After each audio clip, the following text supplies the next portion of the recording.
Hi second graders, I'm here to read another book to you. This one is called Beekle, and it is the story of an unimaginary friend, and you'll find out what that means. Beekle is cool because there's all kinds of imaginary friends you might see here. And it was written by Dan Santat. I hope I'm saying that right. Here they lived and played, and each eagerly awaiting to be imagined by a real child. Every night he stood under the stars, hoping for his turn to be picked by a child and given a special name. He waited for many nights. But his turn never came.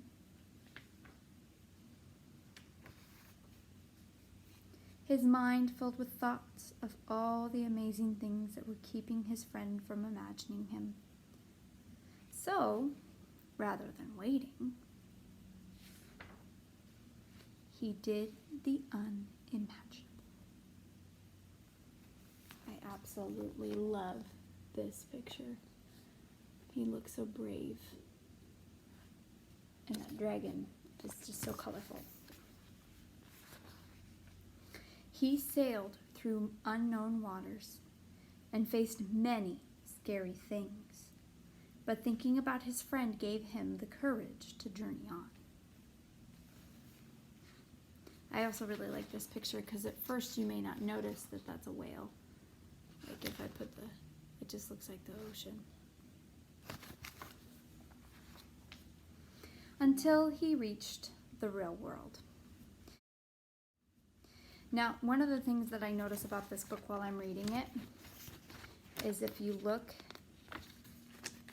at the world, the imaginary world, it's bright and colorful. And when you get to the real world, it's not so colorful. And I think that just makes you think about imagination and how colorful and wonderful and creative it can be. The real world was a strange place. No kids were eating cake. Who do you see that's eating the cake there? No one stopped to hear the music. And everyone needed nap time. Then he finally saw something familiar. So he followed. He had a good feeling about this place, but he looked everywhere and he could not find his friend. He climbed to the top of the tree and looked out, wishing and hoping his friend would come.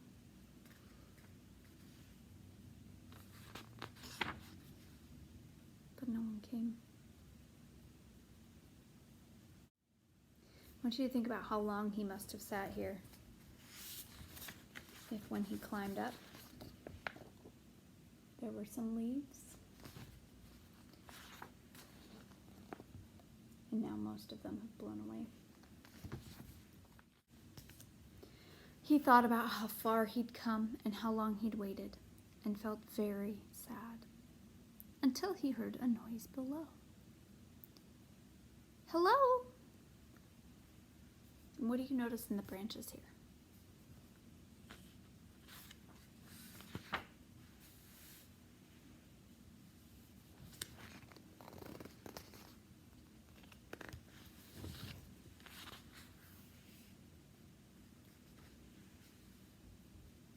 What did she draw?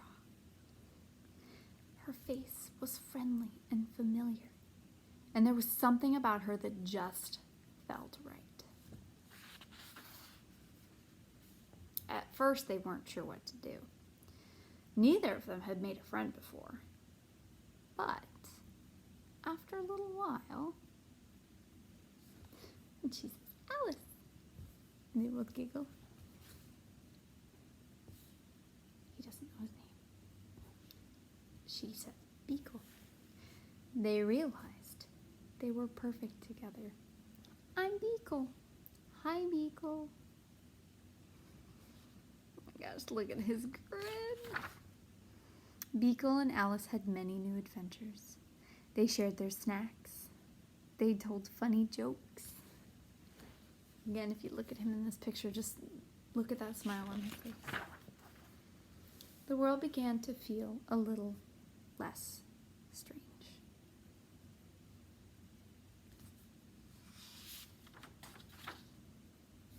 And together, they did the unimaginable.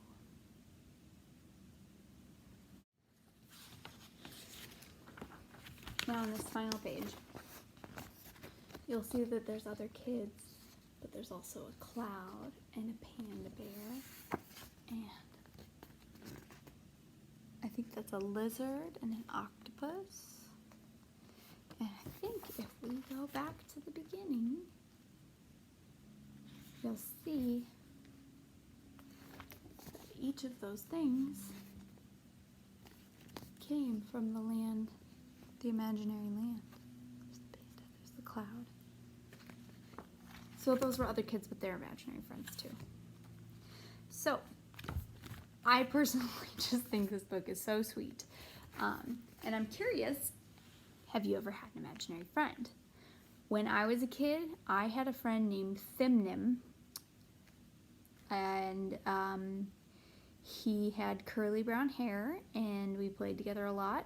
And then one day I decided that he had moved to Africa. So I don't really remember a lot of details about him, but I do remember that he existed, and my parents like to bring him up all the time. So I was just curious, did you ever have an imaginary friend? And if you did, would you like to tell me about them? Or maybe you could make up a new imaginary friend if you've never had one. I miss you guys. Have a great long weekend, and we'll talk Tuesday. Bye, everybody.